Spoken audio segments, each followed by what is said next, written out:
My dear students, welcome back to chemistry class. So we are continuing the chapter synthetic fibers and plastic.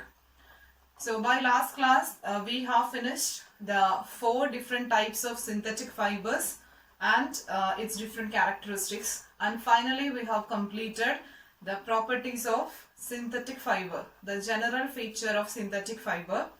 So now we can say half of the portion is over. So topic was synthetic fibers and plastic. So the session of synthetic fibers is almost finished, and now we can move to the next topic, that is the second half, plastic. So I think no need to explain much about the texture of plastic material, because we all are familiar with the material plastic. Suppose if we consider a home itself, there are different substances which is made from plastic. So we know how the plastics looks like and what are the different uses of plastic. And here we will study in detail about the properties of plastic and the different types of plastic and how the arrangement of molecules in plastic. All those things we will study in this session. So first let's see the types of plastic. Okay. So the different types of plastic. So the first one is thermoplastic. Thermoplastic. And the second one is thermosetting plastic. Thermosetting plastic. Okay. So these are the two types of plastic. One is thermoplastic and other one is thermosetting plastic. Okay, maybe we are handling these materials in our daily life, but we know they are thermoplastic or they are thermosetting plastic. Generally, we will treat all those substances as plastic. So what is this thermoplastic means? We know especially in case of the drinking water bottles, right? So if we pour extreme hot water to that plastic bottle, then what happens? It gets deformed, right? So such type of plastic materials are known as thermoplastic. So thermoplastic means the substance which change its shape on heating. The plastic which changes its shape on heating is known as what? Thermoplastic. And at the same time, there are other types of plastic. Nothing happens. If we add hot water to that plastic, then also nothing happens to that substance. Its shape is not deformed. That will retain its shape. Such type of plastic is known as what? Thermosetting plastic. So remember the two new terms, thermoplastic and thermosetting plastic. This is, I just told you, generally for understanding, for the better understanding. But coming to the innermost properties of this plastic, we can say thermoplastic means which can be remolded. Okay, which can be remolded. That means once, suppose using a thermoplastic, suppose once we made a substance, and after that again by heating it can be converted to some other material.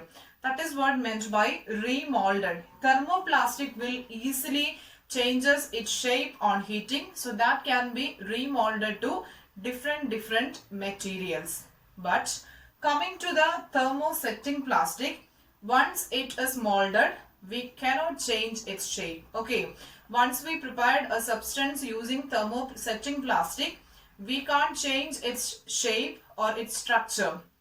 So such type of plastic is known as thermosetting plastic. So we can say, is it remolded? It cannot be remolded. So that is the major difference between thermoplastic and thermosetting plastic. So one more thing we can generalize from this properties. So this is somewhat soft, but this is a hard substance.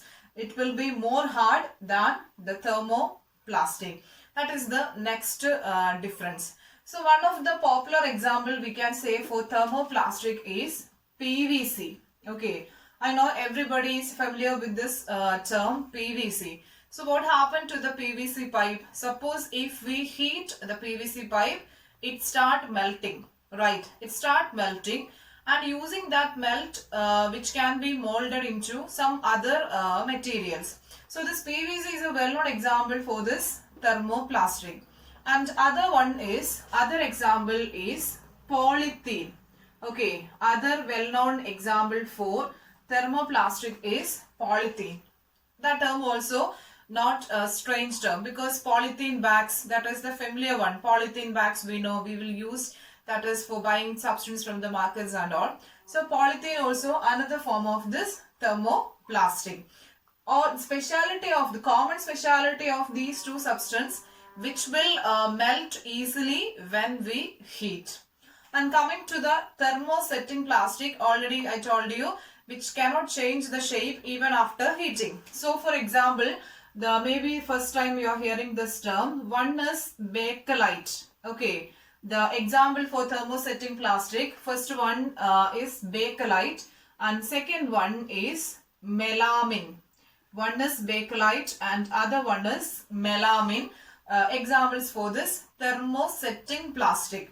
So bakelite means, bakelite is a poor conductor of, bakelite is a poor conductor of heat and electricity. Heat and electricity. Poor conductor of heat and electricity. So what happened means, we know how where this bakelite is used. Bakelite is mainly used in switchboard. Okay, so we know the switchboard will not conduct electricity, right? So the bakelite, the switchboard is a plastic substance. Which type of plastic?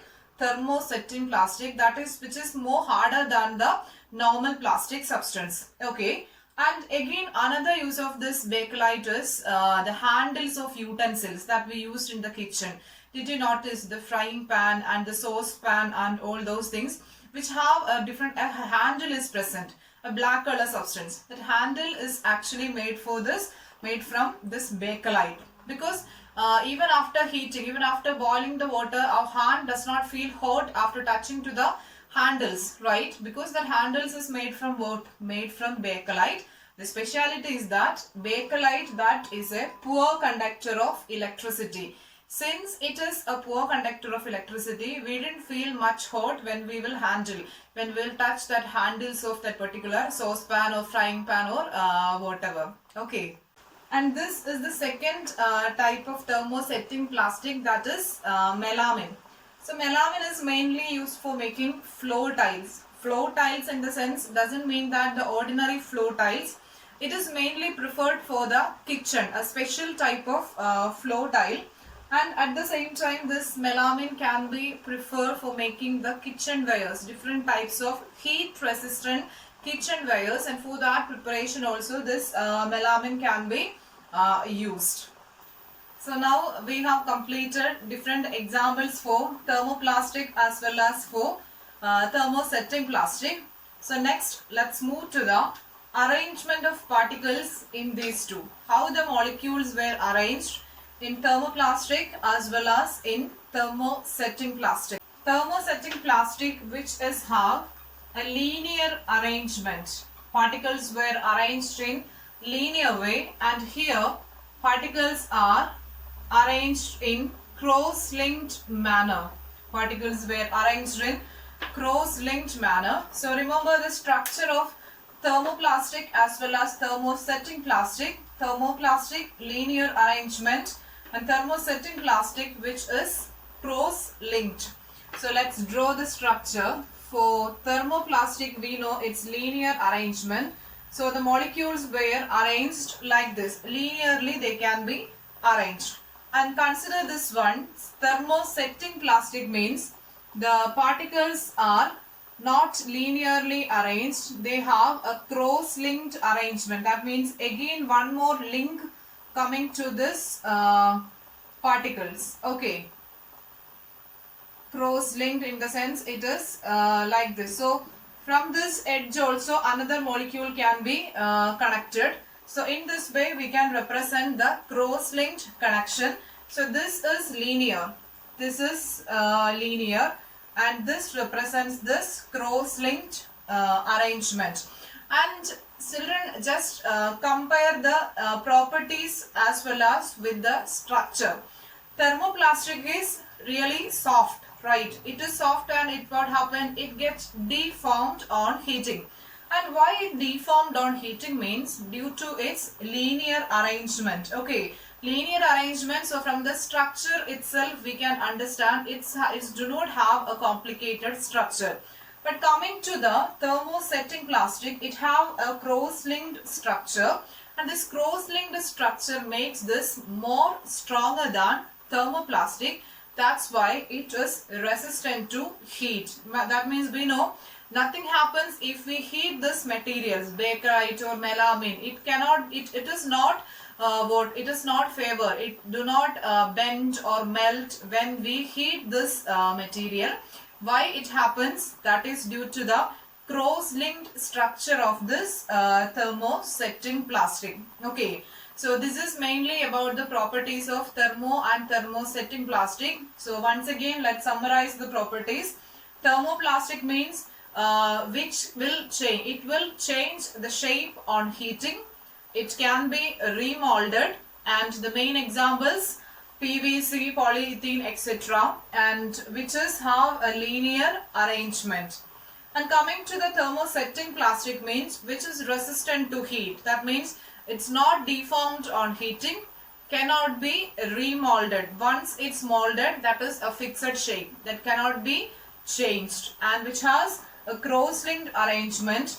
The two well-known examples are, one is bakelite and other one is melamine. Bakelite used for what? Handles as well as for the switchboard. Melamine for the kitchenware as well as for making the floor tiles. So this term polythene we just discussed in the category of thermoplastic. Okay, so let's discuss something detail about this polythene. So this name first of all can be splits up and write poly plus ethene. Okay, it can be split into poly plus ethene. So from this splitted names, we can understand what it's a polymer. So generally we can say polythene is a plastic, is a thermoplastic. But coming to a little more deeper level, we can say it is a type of polymer. So what is its monomer? That is ethene, the chemical substance ethene. Repeated units of ethene is added together and formed polythene. Okay, so the polythene bags that we used is a plastic.